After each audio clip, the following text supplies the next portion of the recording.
Bonsoir tout le monde. Ce soir, je vais vous présenter le clustering avec la version communautaire de Liferay 7.2.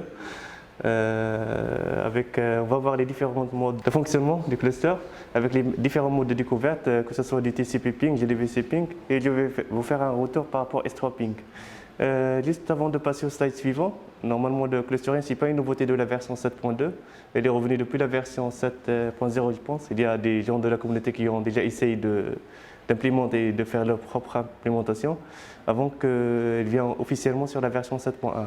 Mais je pense que la nouveauté dans le 7.2, c'est juste la simplification. Parce qu'avant, il faut compiler, il faut remplacer des modules. Avec le 7.2, quand on compile, ça vient automatiquement. Je passe au plan de la présentation. Premièrement, je vais vous montrer les points clés pour faire fonctionner un cluster Liferay.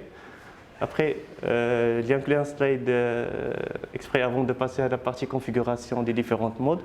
Je vais expliquer un petit peu la différence entre les trois modes qui sont le multicast, unicast et le broadcast. Et à la fin, j'ai fait une démo. J'ai démarré déjà les serveurs pour gagner du temps à la fin. J'ai fait en GDVC ping avec unicast. Donc je passe à la partie les points importants pour faire fonctionner un cluster. Le premier point, c'est la partie base de données. Donc dans le cas d'un cluster, on doit s'assurer que tous les nœuds pointent vers la même base de données. On doit partager la même instance. Après, je vais rentrer dans le détail. Ensuite, c'est la partie Elasticsearch. On ne doit pas travailler avec le mode embedded parce que les index seront sur les instances. On doit faire un seul nœud en standalone et pointer les nœuds vers cette instance-là. Et après la partie stockage de données, pareil. Donc on doit s'assurer qu'il y a un seul endroit pour le stockage data et pointer tous les nœuds vers ce stockage de données. Après, il y a le planificateur de tâches. Qui est le quatrième élément. Pour le planificateur de tâches, on doit s'assurer qu'il y a un seul nœud qui va traiter les messages et pas que les messages ne soient pas traités plusieurs fois. Donc ça, je vais vous montrer aussi. Et j'ai laissé la plus grande partie qui est la synchronisation du cache. C'est là où on va voir les différents modes, que ce soit du unicast ou multicast. Et ainsi les trois modes de découverte qui sont utilisés. Donc, je commence, là j'ai fait un petit schéma qui récapitule l'ensemble des points. Donc là on a les deux nœuds de Liferay avec la partie data et la partie Elasticsearch et la partie base de données qui sont partagées et la synchronisation du cache qui marche avec JGroups. Donc, là je vais commencer par le premier élément qui est la base de données. Je pense que la majorité d'entre vous ont déjà fait ce que je vais faire ici. C'est là, c'est simple, on crée dans toutes les instances, on crée ressources LINDI dans le route.xml dans le cas d'un Tomcat. Après, ça change d'un serveur à un autre. On est à Liferay d'utiliser cette référence LINDI.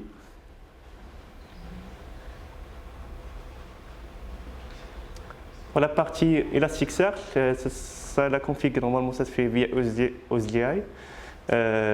On dit à Liferay via la conf, c'est un fichier à placer dans le OSGI/config. On lui dit de travailler en mode remote.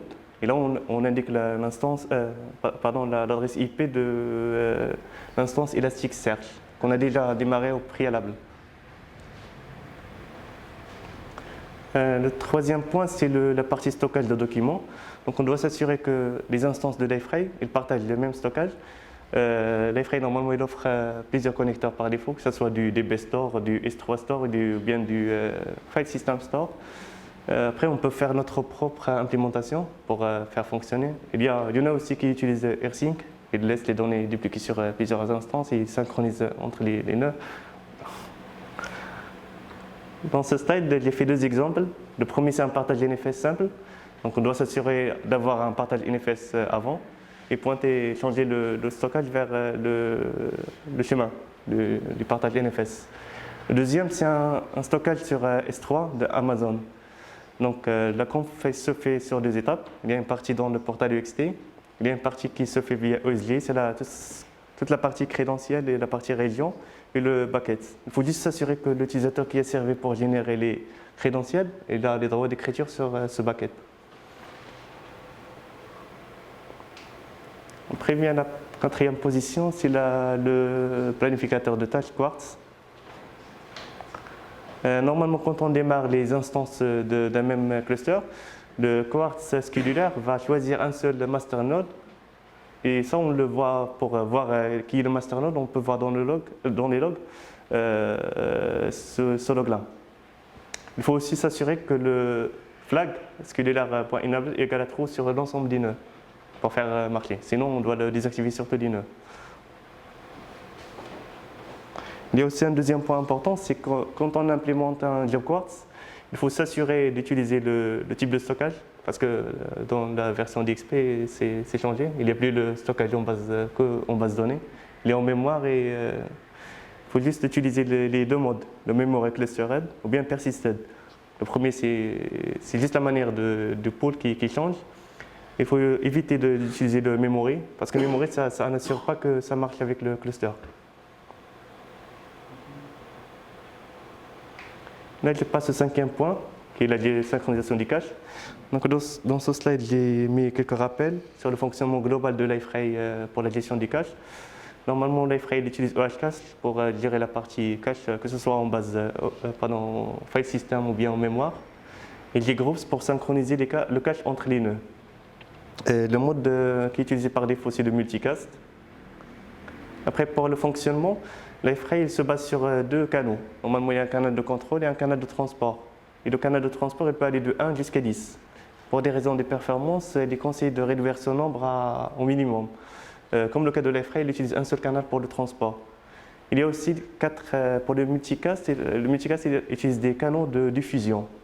Donc, des canaux de diffusion, on peut les comparer à des fréquences radio sur lesquelles chaque nœud va se régler pour pouvoir bénéficier des changements.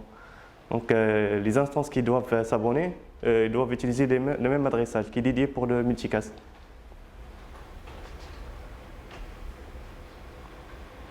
Donc, avant d'attaquer la partie configuration, j'ai fait un slide exprès pour expliquer la différence entre les trois modes. Parce que moi, j'ai fait ça parce qu'avant, je pensais que le multicast il était pareil que le broadcast, alors que c'est deux modes de fonctionnement différents. Je commence par le unicast, qui est un mode de fonctionnement qui se repose sur le TCP. Donc, TCP, ça veut dire qu'il est en mode séquentiel. Ce n'est pas comme le UDP où il y a une diffusion en parallèle. Donc, à un instant T, on trouve un nœud communique avec un seul à la fois. Après, il passe aux autres. Mais tellement c'est rapide qu'on ne voit pas la différence. On a l'impression que c'est du parallèle, mais ce n'est pas vraiment du parallèle. Ce mode de fonctionnement est supporté par JGroups et Liferay. Pour que ça marche, normalement, chaque nœud doit disposer d'une sorte de carnet d'adresses, là où il y a les adresses IP avec lesquelles il doit communiquer avec les autres. C'est ce qu'on va voir après dans les modes de découverte. Après, il y a le deuxième mode qui est le multicast. Le multicast, normalement, c'est un mode, c'est du broadcast, mais il est un peu plus intelligent parce qu'il diffuse, mais seulement aux nœuds qui sont abonnés. Qui sont abonnés, c'est comme j'ai expliqué dans le slide précédent, il y a les 4 canaux, 4 voies ou bien canaux. Ils doivent être abonnés pour recevoir la modification. Ce mode il se repose sur UDP, donc il y a une diffusion en parallèle et il est supporté par JGroups et Liferay. Et c'est le mode qui est utilisé par défaut. En troisième position, il y a le broadcast. Broadcast, c'est un mode un petit peu bête. Donc, il y a une machine qui a une modification, elle va diffuser sur l'ensemble du réseau. Même les machines qui n'ont pas besoin, ils vont recevoir le message. Donc, il y a une saturation et ce n'est pas bien pour la sécurité. Ce mode-là, il se repose aussi sur du UDP. Il est supporté par JGroups et non par Liferay officiellement. Mais je pense qu'il y a toujours un moyen d'utiliser.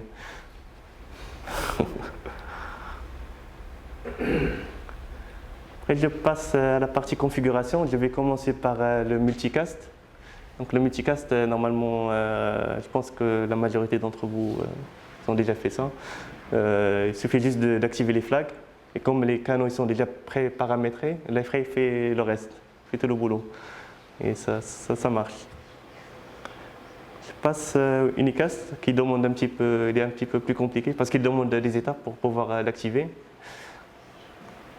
Là, je vais énumérer les étapes une par une. Donc, la première étape, c'est qu'il faut aller dans le jar de JGroups. et chercher un fichier qui s'appelle tcp.xml. Ce fichier-là, il se trouve dans le jgroups.jar, qui se trouve à son tour dans le portal cluster multiple.jar. On doit l'extraire, on doit bien le renommer, parce que si on ne le renomme pas, il peut y avoir des collisions avec le TCP, ils seront chargés. Moi, j'ai déjà eu le cas, je n'ai pas renommé, après je me retrouve à chaque fois avec la même conf. Et le placer ce dernier dans le class path de chaque nœud. Après, il faut passer à la JVM l'adresse IP de l'instance en cours. Je pense que c'est utilisé par jgroups pour qu'il sache quelle adresse elle est. Troisième point, c'est qu'il faut indiquer à l'iframe, voilà la conf unicast à utiliser. Parce que par défaut, donc, quand on voit le portal.properties, il y a une conf multicast. Donc quand on fait ça, et vous vous rappelez des deux canons, c'est ça les canons normalement. On indique le unicast pour qu'il l'utilise pour ces deux canaux. Après il y a la quatrième étape. Quatrième étape, on aurait pu le mettre soit en deuxième position ou bien juste après l'extraction. C'est de mettre le singleton, un tag singleton name avec un port par défaut. On peut le laisser par défaut ou changer comme on veut. Après, je passe au premier mode de découverte qui est le TCP ping. C'est un mode qui marche avec le unicast. Normalement, quand on extrait le fichier tcp.xml, c'est ce mode-là qui vient par défaut. Et normalement, pour configurer, c'est ça aussi qui sert de carnet d'adresse, c'est pour indiquer aux nœuds les autres nœuds qui sont dans le même cluster. Et ça, on doit le faire manuellement. On doit configurer les adresses IP avec les ports qui sont utilisés. Pour moi, ce mode de fonctionnement, il a des inconvénients parce que normalement, on doit connaître les adresses à l'avance. Ce n'est pas d'une manière dynamique. On doit les saisir à chaque fois. Par exemple, si on veut rajouter un nœud, on doit éteindre tous les nœuds, paramétrer le fichier unicast et redémarrer l'ensemble. Ça ne marchera pas dans le cas d'un cluster, des containers, par exemple OpenShift ou bien Kubernetes. Ou bien même dans le cas du cloud, on a des adresses, des instances qui démarrent en scale-out et qui sont aussi arrêtées en scale-in. Et les adresses se changent dynamiquement quand par exemple, on arrête un serveur, on le démarre. Ça ne marchera pas. C'est pour ça qu'il y a un deuxième mode plus dynamique, qui est le JDBC ping. Pour faire fonctionner le JDBC ping, on remplace le tag TCP ping par ce tag-là. Après, on peut utiliser la même base de données. Normalement, le principe de fonctionnement de ce mode, c'est qu'on indique un data source à jgroups et lui, il va créer une table sur laquelle à chaque fois qu'il y a un nœud démarré, il va s'enregistrer sur cette table. Il va insérer sa carte de visite. Comme ça, les autres nœuds, ils vont se connecter sur cette table pour récupérer l'ensemble des adresses pour pouvoir diffuser quand il y a une modification dans le cache. Pour moi, ce mode, il est parfait pour tout ce qui est containers et du cloud aussi, parce que les adresses sont renseignées d'une manière dynamique. On n'a pas besoin de faire quoi que ce soit. On le configure la première fois, après ça marche. Après, je vais vous faire un petit retour par rapport à S3 Ping que j'ai pu tester aussi. S3 Ping, normalement, pour le faire marcher, on remplace le tag lib, que ce soit du TCP ping ou bien JDBC ping par ce tag-là. Après, on doit créer un bucket sur le Amazon S3. Il faut générer des crédentiels avec un utilisateur qui a le droit d'écriture sur ce bucket. Et après, ça doit marcher normalement. Normalement, le principe de fonctionnement de S3, c'est presque pareil que JDBC ping, sauf que S3, à chaque fois qu'il y a un nœud qui démarre, il va stocker un fichier dans lequel il y a les informations. Chaque nœud il va se connecter comme ça. Si un nœud qui démarre, il va récupérer l'ensemble de ces fichiers-là pour qu'il puisse communiquer avec les nœuds du cluster. Normalement, j'ai testé ce mode de fonctionnement, mais ça ne marche pas parce qu'il y a la version qui est utilisée par la version de jgroups qui est utilisée par l'iframe 7.2. Il ne supporte pas le mécanisme d'authentification V4 de AWS. Il supporte juste le mécanisme V2. Et là, j'ai mis le stack trace pour que vous puissiez voir plus en détail. Donc là, je passe à la partie démo. Ce que je vais faire dans la démo, c'est que j'ai déjà démarré les serveurs. J'ai démarré une instance Elasticsearch, après une Liferay. Le test que je vais faire, c'est que je vais modifier un web content et on va voir que ça va se répercuter sur le deuxième nœud. On a le premier nœud, donc, je suis déjà connecté.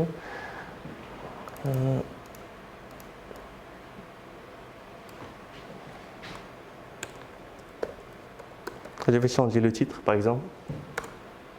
Je vais rafraîchir pour voir que ça prend bien la modification. Je viens sur le deuxième nœud. Je vais rafraîchir. Normalement, on voit bien qu'il a pris la modification. Et je passe à la partie questions. Vous avez des questions? Après, je mets le lien vers le slide si vous voulez le scanner.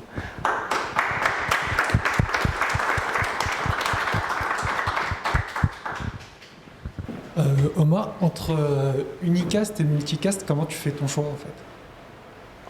Unicast et multicast, ça dépend. Comment tu le configures? Tu te dis, bon, bah, ce cluster, je vais configurer en unicast ou ce cluster, je vais configurer en multicast. Comment tu vas... Le choix, ça peut se faire selon l'environnement. Par exemple, si on est sur du cloud, ça sera forcément du unicast. Parce que le multicast, ça ne fonctionne pas en ce qui est cloud, par exemple, AWS ou. Après, ça dépend du contexte. Si, par exemple, ça dépend de la stratégie de l'entreprise. Il y a des entreprises qui n'autorisent pas de UDP. Donc, c'est pour ça qu'on est obligé de partir sur du TCP et on utilise le unicast. Ok, merci. Il faut voir avec les architectes.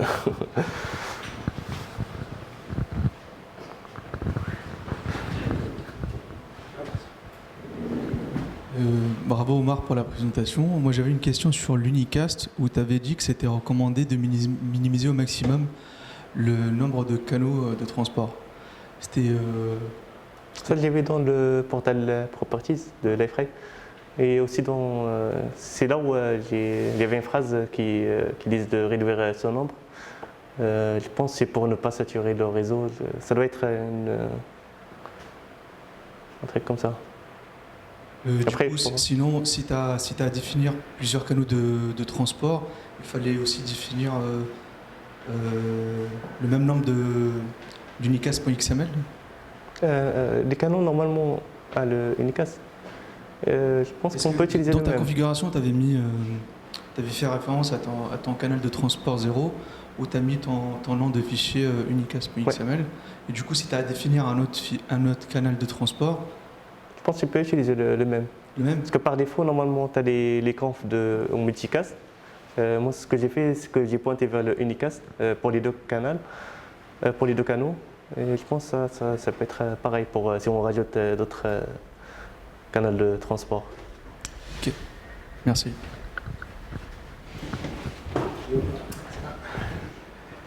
Bravo pour la présentation, hein. J'ai dû la voir il y a quelques années. Mais historiquement, j'ai mis ça en 6.2 il y a très longtemps. Et j'avais vu une propriété qui s'appelle le Cluster Link en version entreprise. Est-ce que tu as encore cette propriété avec la DXP 7.2? Et comment ça se passe si je veux mettre en cluster en version communautaire? Est-ce qu'il y a les mêmes étapes? Ou est-ce qu'il y a des add-ons à mettre en plus, ou des propriétés ou des configurations? Normalement, pour les étapes, d'après ce que j'ai vu, c'est pareil. Donc, pour ce qui est configuration, c'est pareil que la version, que ce soit communautaire ou bien version entreprise. C'est la même chose. Là, tu as dit quel paramètre?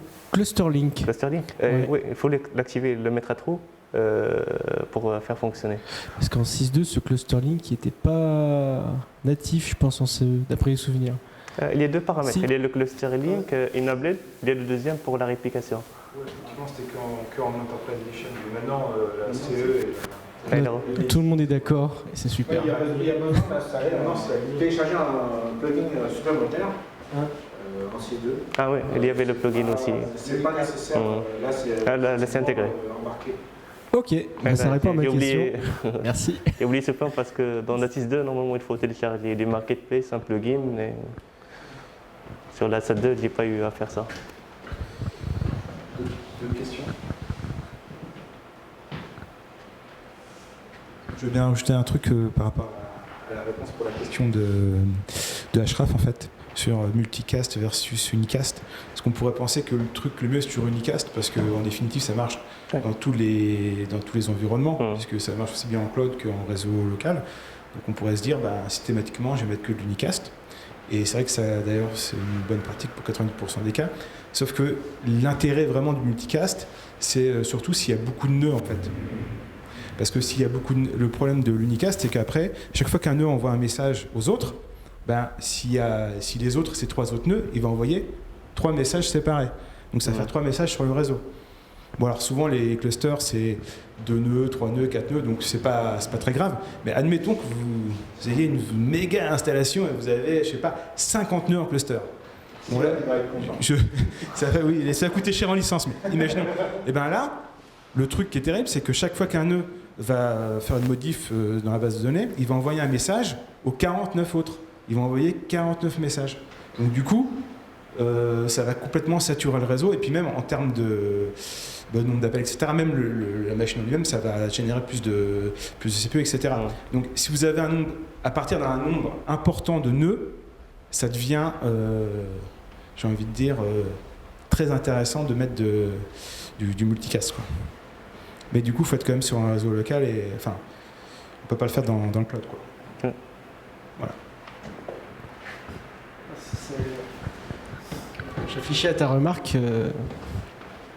et ça supporte l'UDP, non? Enfin, je sais pas. Enfin, c'est le protocole UDP, c'est plus rapide que TCP. TCP, c'est connecté. C'est le Et multicast en qui marche en UDP, on UDP. peut pas le faire du tout actuellement pour. Le unicast. Ouais. Parce que le unicast ça marche. Ouais, c'est unicast, c'est connecté en fait. Ouais, c'est connecté. Ah ouais, c'est ok. Il faut que je creuse.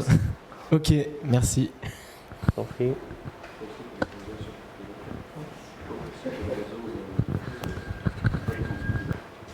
J'ai mis aussi quelques liens que j'ai utilisés pour faire la démo, pour faire la documentation. Merci pour votre attention. Merci à